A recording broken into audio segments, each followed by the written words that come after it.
Le pilote d'essai Leo Sullivan serre les commandes, tandis que le monstre de métal gronde sous lui. 380 000 livres d'acier, de titane et de carburant attendent de défier la gravité. Personne ne sait si cet avion va décoller ou exploser en bout de piste. Les ingénieurs ont passé des années à concevoir les ailes les plus grandes jamais construites, mais les calculs montrent déjà des fissures catastrophiques. Le gouvernement américain a dépensé des milliards sur ce géant, et si Sullivan échoue maintenant, Lockheed fera faillite, des milliers d'emplois disparaîtront, et l'Amérique perdra la course aux armements face aux soviétiques. Il pousse les manettes des gaz à fond. Les 4 turbofans TF-39 rugissent comme des bêtes enragées, brûlant 80 gallons de carburant par minute. L'appareil tremble, vibre, avance lentement, puis de plus en plus vite. La fin de la piste approche dangereusement. Sullivan tire sur le manche. Le nez se soulève. Les roues quittent le sol. L'impossible vient de se produire. Le plus grand avion jamais construit par l'Amérique vole enfin. Mais ce n'est que le début d'un cauchemar qui durera des décennies. La Seconde Guerre mondiale faisait encore rage lorsque les Douglas C-47 Skytrain ont commencé à survoler les champs de bataille dévastés. De leur large fuselage se déversaient des troupes, des caisses de munitions, des fournitures médicales, vers les bastions alliés encerclés où les forces allemandes resserraient leur étau. En Asie, les C-47 escaladaient la Bosse, une route périlleuse à travers les pics de l'Himalaya, transportant des fournitures depuis l'Inde vers l'intérieur chinois pour maintenir la lutte contre le Japon. Les avions de transport sont devenus si cruciaux pour la victoire alliée que même après la chute de Hitler, il était évident que ces appareils resteraient dans l'arsenal américain pendant des années. En 1948, l'Union soviétique resserra son emprise autour de Berlin-Ouest, scellant tous les accès terrestres pour forcer ses anciens alliés à abandonner le territoire. Les forces occidentales répondirent en déployant des dizaines de C-47 puis des Douglas C-54 Skymaster vers la capitale allemande, remplis de marchandises essentielles. Durant le pont aérien de Berlin, ces avions livrèrent près de 13 000 tonnes de nourriture, de carburant et de médicaments chaque jour. Les enfants de Berlin-Ouest scrutaient le ciel pour voir arriver les Skymaster qu'ils appelaient les bombardiers de raisins secs, car ils ne larguaient pas de bombes, mais des bonbons avec de petits parachutes. Les livraisons incessantes brisèrent finalement le blocus soviétique, forçant Staline à reculer. Les avions de transport avaient remporté l'une des premières confrontations de la guerre froide sans tirer un seul coup de feu. Au fil des années, ces appareils révolutionnaires montrèrent leur âge. Même les versions modernes comme le Douglas C-133 Cargo Master ne purent continuer longtemps. Les cellules gémissaient de fatigue et des vibrations violentes en plein vol mettaient en danger l'équipage et la cargaison. L'armée de l'air se tourna vers le Lockheed C-141 Starlifter, plus élégant et rapide, mais sa soute était trop petite pour transporter la nouvelle génération d'armement de la guerre froide. L'Amérique avait besoin de quelque chose de radicalement plus grand. En 1963, l'appel fut lancé pour un transporteur lourd révolutionnaire. Le programme CX-HLC, Cargo Expérimental Capacité Logistique Lourde, exigeait l'impossible.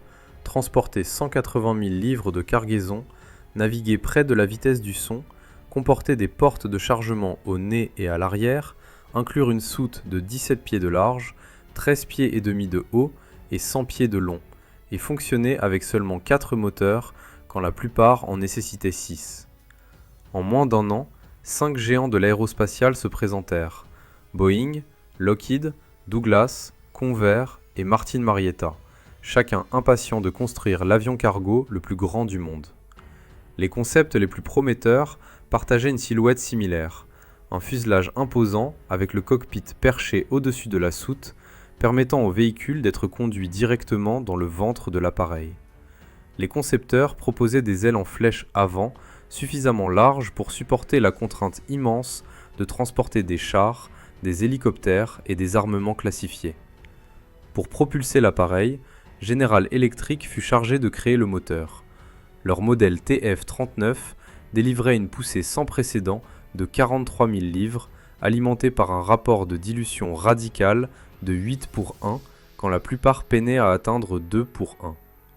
Le TF-39 était plus long qu'une voiture moyenne et mesurait près de 9 pieds de large, mais devait offrir une efficacité énergétique incroyable. L'armée de l'air réduisit ses choix à 3 finalistes, Lockheed, Boeing et Douglas. Chacun reçut 1 an pour affiner ses conceptions et prouver qu'il était prêt pour la production. Boeing était le favori, mais lorsque les estimations de coûts arrivèrent, Lockheed prit de l'avance avec une conception moins chère. Leurs ingénieurs avaient pris un risque en étendant le cockpit vers l'avant dans le fuselage. La queue comportait une configuration en T, rare mais potentiellement plus efficace. Après des mois de délibération, la décision tomba en 1965. Lockheed avait remporté le contrat. Leur nouvel avion reçut la désignation C-5A, et les ingénieurs se lancèrent dans l'une des entreprises les plus monumentales de l'histoire de l'aérospatiale américaine. Il fallut 2 années d'ingénierie de précision et de logistique complexe avant que le premier avion entièrement assemblé n'émerge de l'usine de Marietta en Géorgie en 1968. S'étirant sur 247 pieds de longueur et mesurant 65 pieds de hauteur, le C-5A Galaxy éclipsait tout ce qui était venu auparavant. Pour atteindre le sommet de sa queue en T imposante, les techniciens devaient grimper une échelle interne intégrée dans le fuselage, et une fois au sommet, c'était comme se tenir au sommet d'un immeuble de 6 étages. À l'intérieur, le Galaxy offrait exactement ce que l'armée recherchait, une soute capable de transporter des chars principaux M1 Abrams, des hélicoptères Black Hawk, des véhicules de combat Bradley et des troupes entièrement équipées. Les portes de chargement doubles pleine largeur au nez et à l'arrière facilitaient les opérations. Le système de train d'atterrissage à 28 roues pouvait pivoter de 90 degrés pour un roulage serré et s'agenouiller hydrauliquement pour rapprocher le fuselage du sol, réduisant le besoin d'équipement externe lors du chargement. Au-dessus de la soute, le pont supérieur abritait un centre d'opération de vol avancé, occupé par jusqu'à 6 membres d'équipage. Derrière le cockpit, Lockheed intégra des quartiers de repos, une cuisine et des chambres avec couchettes, rendant les missions longue distance durables. Les capacités de ravitaillement en vol permettaient à l'appareil de rester en l'air presque indéfiniment. Le pont supérieur était également équipé de plus de 70 sièges supplémentaires pour déployer encore plus de personnel lors de missions de secours ou d'opérations de combat. Le 30 juin 1968, Sullivan grimpa dans le cockpit. Les moteurs rugirent, la piste défila. Le géant s'arracha du sol dans un grondement apocalyptique. Mais une fois en altitude, Sullivan sentit immédiatement que quelque chose n'allait pas. Une traînée excessive freinait l'accélération. Les commandes répondaient mollement. Les coefficients de portance ne correspondaient pas au calcul de la soufflerie. Le C-5A volait, mais il volait mal, très mal. Ce qui devait être le triomphe de l'ingénierie américaine venait de se transformer en cauchemar. Lockheed continua de tester l'appareil, mais les résultats furent catastrophiques. Les ingénieurs découvrirent que les ailes, censées être la prouesse technique du projet, se fissuraient bien plus rapidement que prévu. Chaque vol révélait de nouvelles fractures dans la structure métallique. Les simulations informatiques confirmèrent ce que personne ne voulait entendre. Sous charge maximale, les ailes cédaient à 128% de leur limite au lieu des 150% exigés par les normes militaires. C'était un échec total. Même en réduisant drastiquement la charge utile autorisée, les projections montraient que la majeure partie de la flotte commencerait à souffrir de fatigue métallique et de fissures bien avant d'atteindre sa durée de vie opérationnelle prévue. Pour les équipes de conception, c'était un scénario cauchemardesque. Renforcer les ailes n'était pas une solution simple, car tout poids ajouté compromettrait davantage les performances déjà mises à mal de l'appareil et exigerait encore plus de carburant d'un avion qui brûlait déjà environ 80 gallons par minute. Les ingénieurs explorèrent toute une gamme de matériaux composites légers, réduisirent le nombre de composants sur les ailes pour rationaliser la distribution de charge et introduisirent des volets déflecteurs multi-angles conçus pour améliorer les performances aérodynamiques. Rien ne fonctionna vraiment. Les tests structurels continuèrent de montrer les ailes défaillantes bien en dessous du seuil requis. Les ingénieurs retournèrent à la planche à dessin, affinèrent la cellule et relancèrent les simulations, pour découvrir que certaines ailes révisées fonctionnaient encore plus mal que la conception originale. Cette série d'essais et de reconfigurations entraîna une spirale incontrôlable des coûts. Bientôt, le projet C-5A devint le premier programme militaire américain à franchir la barrière du dépassement d'1 milliard de dollars, équivalent à près de 8,6 milliards de dollars aujourd'hui. La situation devint si problématique que le C-5A gagna le surnom de Fred parmi les initiés militaires et industriels, abréviation de désastre économique absolument ridicule, pour le dire poliment. Puis, dans un rebondissement inattendu, l'entreprise fut mise en cause par l'un des siens. Henry Durham, un employé de Lockheed, accusa publiquement la société de mauvaise gestion financière en 1969. Il affirma que les fonds fédéraux étaient détournés pour acheter des matériaux de qualité inférieure, totalement inadéquats pour résoudre la crise d'intégrité que connaissait l'appareil. Les allégations déclenchèrent une réaction politique violente. Le Congrès convoqua les dirigeants de Lockheed pour des audiences formelles et lança une enquête à grande échelle sur la mauvaise gestion du programme.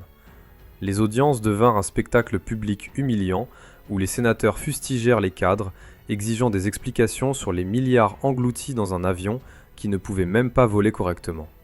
Pendant ce temps, Lockheed se retrouva au bord du gouffre financier. L'entreprise saignait de l'argent à un rythme alarmant. Les actionnaires paniquèrent, les banques refusèrent de prêter davantage, la faillite menaça sérieusement. Désespéré pour stabiliser ses finances, Lockheed proposa une variante civile du C-5A baptisée L-500, conçue pour transporter jusqu'à 1000 passagers, un nombre qui éclipserait même les plus gros avions commerciaux d'aujourd'hui. Mais le L-500 ne décolla jamais. La conception conservait la même consommation agressive de carburant que le C-5A, totalement insoutenable pour une compagnie aérienne commerciale. Abandonnant le concept L-500, Lockheed se tourna vers un pari plus modeste, le L-1011 TriStar, un jet de passagers moyen à long courrier avec 3 moteurs Rolls-Royce RB211 montés à l'arrière, conçus pour transporter environ 400 passagers dans un confort large fuselage. Bien que plus modeste que l'ambitieux L-500, il restait prometteur car il disposait d'une avionique de pointe, de capacités de pilote automatique avancées et d'une cabine plus silencieuse. Cependant, le timing ne pouvait pas être pire. Après avoir perdu la compétition des avions cargo des années auparavant, Boeing s'était donné pour tâche de prendre ses concepts CX-HLS rejetés et de les transformer en la base d'un nouveau modèle révolutionnaire, le Boeing 747.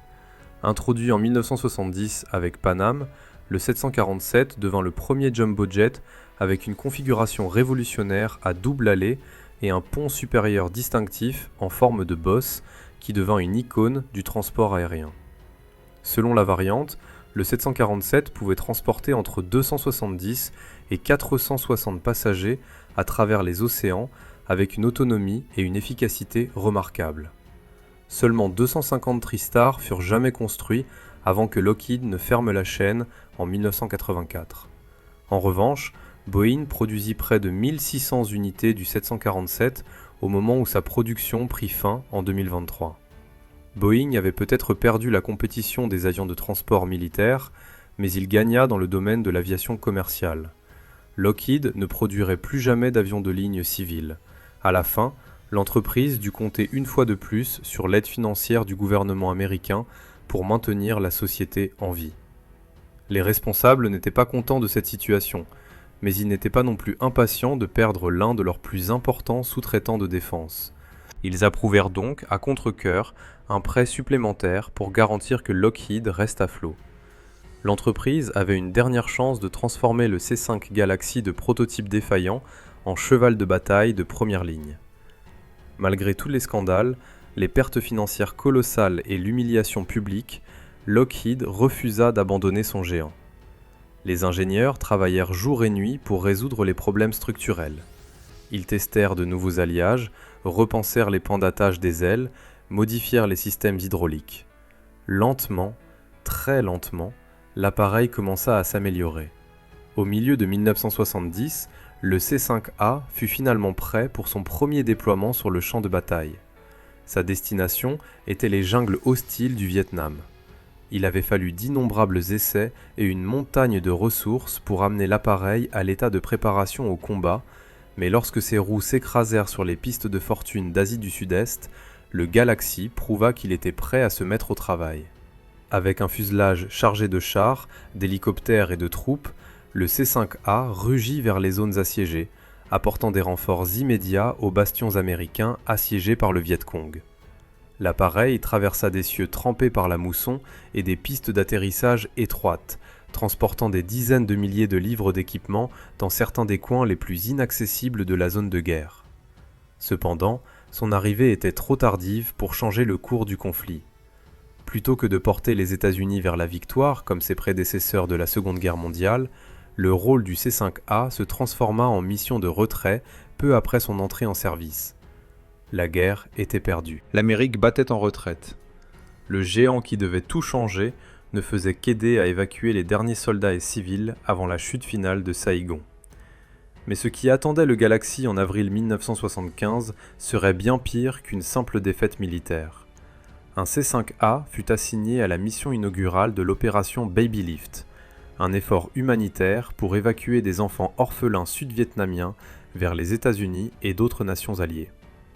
L'appareil décolla de la base aérienne de Clark, aux Philippines, grimpant dans le ciel et s'éloignant du front qui s'effondrait sans délai. Cependant, alors que l'avion survolait la mer de Chine méridionale, les verrous de l'une des rampes de chargement arrière cédèrent, forçant la massive porte de chargement arrière à s'ouvrir en plein vol.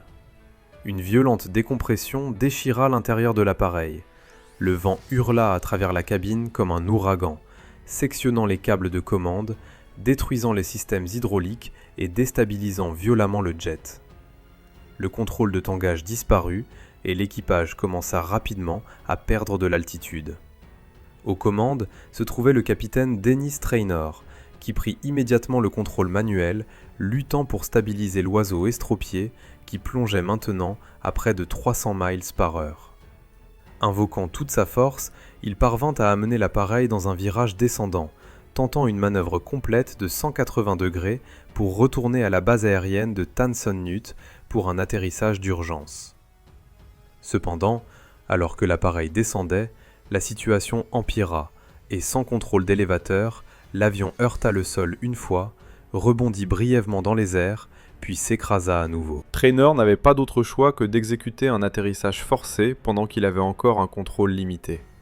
Quelques instants après avoir traversé la rivière Saïgon, le C-5A s'écrasa dans une rizière et se brisa en 4 morceaux massifs, ses ailes arrachées et son fuselage mutilé au-delà de toute reconnaissance. Sur les plus de 300 âmes à bord, plus de la moitié périrent dans l'épave. L'accident reste le 3e accident le plus meurtrier impliquant un avion militaire américain.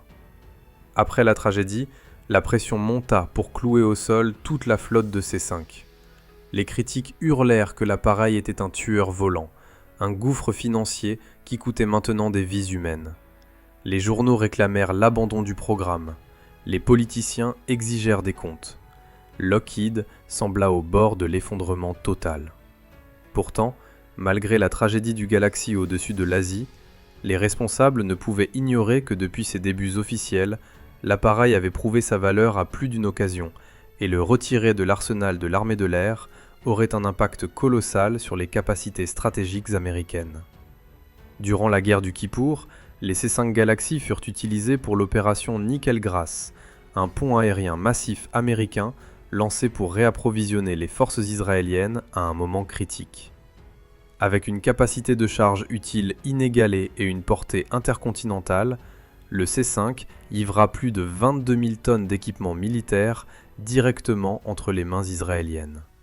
Atterrissant sur le bord d'une zone de guerre active, ces appareils aidèrent à stabiliser les lignes de front et réaffirmèrent leur statut d'épine dorsale de la capacité de transport aérien stratégique américaine. Le C-5 ne se limitait pas aux zones de combat.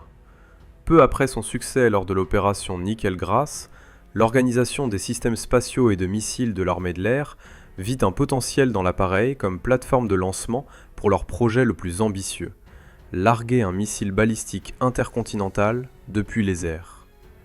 Dans une série de tests hautement classifiés, un missile Minuteman de 85 000 livres fut chargé dans la soute du Galaxy, transporté au-dessus de l'océan Pacifique et largué à une altitude de 20 000 pieds. Le missile plongea en chute libre avant que ses moteurs ne s'allument en plein vol, le propulsant à nouveau vers 20 000 pieds avant de faire un arc et de s'écraser dans la mer en contrebas. Bien que les États-Unis n'aient jamais adopté les lancements de missiles balistiques aéroportés comme stratégie permanente, la démonstration fit un point critique. Le C-5A pouvait servir de plateforme mobile et flexible pour déployer des armes d'une puissance inimaginable, destinées à maintenir les ennemis américains à distance.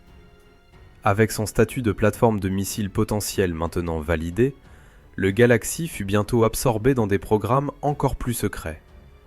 À la fin des années 70, les C-5 commencèrent à transporter des caisses de contenu si classifiées que peu savaient qu'à l'intérieur se trouvaient les composants de ce qui allait devenir le Lockheed F-117 Nighthawk, le premier chasseur furtif opérationnel au monde, un avion légendaire qui allait bientôt dominer les missions de frappe de haute valeur pendant la guerre du Golfe, l'Afghanistan et l'Irak. La liste croissante de succès du C-5 déplaça progressivement les réserves autrefois détenues par les responsables de l'armée de l'air et de la défense, et à l'approche des années 80, certains commencèrent à chuchoter que le Galaxy serait même choisi pour aider le programme de navette spatiale de la NASA à décoller.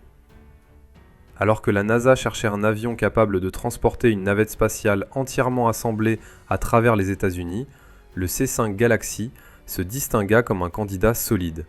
Mais juste au moment où le transporteur de Lockheed semblait prêt à rejoindre la course spatiale nationale, un ancien rival refit surface.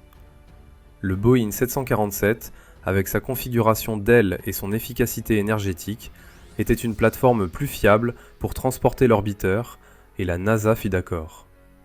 L'agence commanda des versions modifiées de l'appareil, désignées 740-700 et 740-700 SR. Ces avions allaient transporter l'orbiteur prototype Enterprise et finalement tous les orbiteurs de navettes spatiales opérationnelles entre les sites de lancement et d'atterrissage. Pourtant, Lockheed n'était pas prêt à laisser Boeing réclamer toute la gloire cette fois. Au début des années 80, Lockheed revint à la NASA avec une nouvelle conception, le C-5A Space Cargo Modified ou SCM.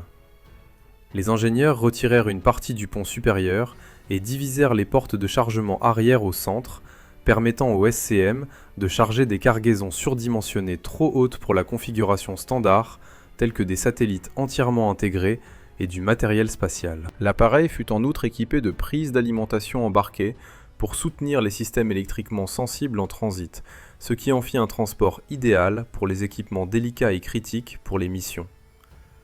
Bien qu'il n'ait jamais transporté la navette spatiale à travers les cieux américains comme le 747, le SCM devint un partenaire logistique vital dans les programmes spatiaux classifiés du département de la Défense et les opérations de la NASA, garantissant que l'héritage du Galaxy se poursuive pendant des décennies à venir. Bien que l'armée de l'air ait finalement fait appel à Boeing pour développer le C-17 Globemaster III comme son prochain transporteur de nouvelle génération, le rôle du C-5 Galaxy ne s'est jamais estompé. Au moment où le président Ronald Reagan prit ses fonctions dans les années 80, au milieu de tensions croissantes de la guerre froide et d'un accent renouvelé sur la force militaire, les responsables de la défense décidèrent de faire entrer le C-5 dans une nouvelle ère avec une mise à niveau majeure. Lockheed répondit avec le C-5B, une version revitalisée du transporteur dont la première livraison eut lieu à la base aérienne d'Altus en Oklahoma au début de 1986. À première vue, il reflétait la silhouette de son prédécesseur avec le même fuselage imposant et la même haute queue en T, mais à l'intérieur, il avait été radicalement amélioré. Le C-5B disposait d'une avionique de pointe pour l'époque, offrant aux pilotes une meilleure conscience de la situation et une manipulation plus facile, même dans l'espace aérien contesté. Ces moteurs TF-39 améliorés, bien que toujours basés sur les originaux, furent modifiés pour une meilleure fiabilité. Plus important encore, Lockheed s'attaqua au talon d'Achille de l'appareil, ses ailes.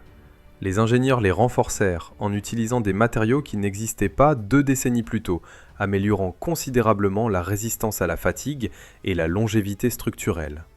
Au cours des 3 années suivantes, 50 C-5B rejoignirent la flotte. Mais Lockheed ne s'arrêta pas là. À mesure que de nouvelles technologies émergeaient, le Galaxy continua d'évoluer.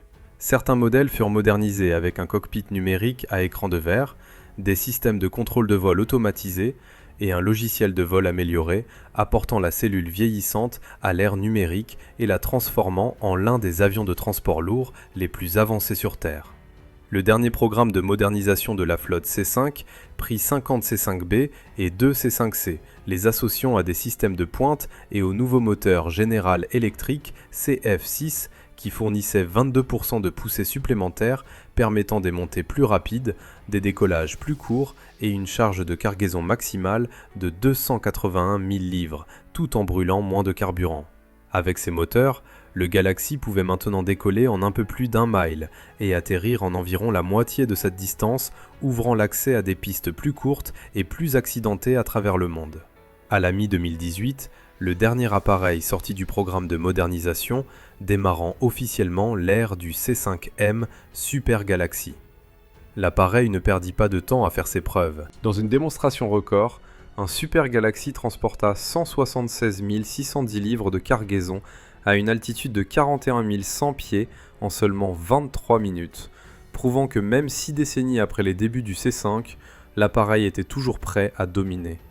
Ces Galaxies de nouvelle génération affichent une portée maximale sans ravitaillement de 5530 miles, mais comme leurs prédécesseurs, leur capacité de ravitaillement en vol leur permettent de rester en l'air pratiquement indéfiniment. Bien que non conçus pour des missions de combat directes, les Super Galaxy ne sont plus des armées. Après qu'un C-5B eût été touché par un missile sol-air au-dessus de l'Irak, la flotte fut équipée de systèmes de défense antimissiles, donnant à l'appareil un avantage indispensable dans les environnements hostiles. Au total, 131 C-5 furent produits au cours de la vie de l'appareil. Aujourd'hui, 50 Super Galaxy restent en service actif, exploités exclusivement par l'armée de l'air américaine. Malgré l'émergence de nouvelles plateformes, aucune ne l'a complètement remplacé, et probablement aucune ne le fera dans les années à venir, car les stratégies de défense espèrent maintenir ce géant légendaire en service jusqu'au moins 2040. Le monstre qui devait ruiner l'Amérique a survécu à tous ses rivaux, défié toutes les prédictions et refusé de mourir. Mais une question demeure. Que se passera-t-il lorsque 2040 arrivera et que le Galaxy devra enfin partir à la retraite ? Personne ne le sait vraiment, car rien ne peut encore le remplacer. Si cette histoire vous a captivé, n'hésitez pas à laisser un like, à commenter ce que vous avez pensé du destin incroyable du C5 Galaxy et à vous abonner pour découvrir d'autres histoires fascinantes d'aviation et de technologie militaire. Merci de m'avoir suivi jusqu'au bout de cette aventure extraordinaire.